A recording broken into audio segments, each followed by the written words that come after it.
Ipinagluksa ng Katniel fans ang paghihiwalay ni Catherine Bernardo at Daniel Padilla dahil hindi nila matanggap na haantong sa wala ang 11 taong relasyon ng kanilang mga iniidolong artista.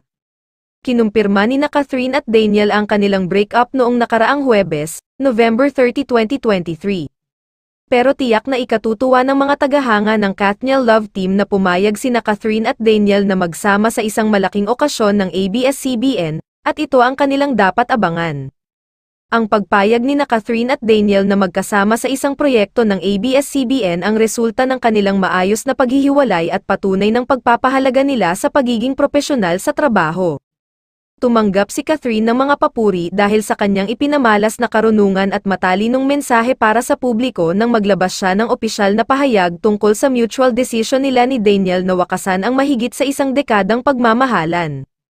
Samantala, nababanggit naman ang pangalan ni Alden Richards ilang araw matapos makumpirmang tapos na ang relasyon ni Catherine at Daniel.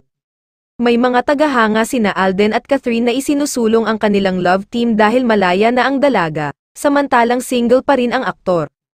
Tinangkilik ng manonood ang Hello, Love Goodbye, ang pelikula noong 2019 na pinagbidahan ni Catherine at Alden. Napansin ang chemistry ng dalawa sa kanilang unang pagtatambal sa pelikula na phenomenal hit kaya may mga umaasang magkaroon sila ng relasyon sa tunay na buhay dahil hiwalay na si Catherine kay Daniel. Samantala, may inaayos umano ang ABS-CBN network kay Catherine Bernardo na tiyak na aabangan ng mga fans.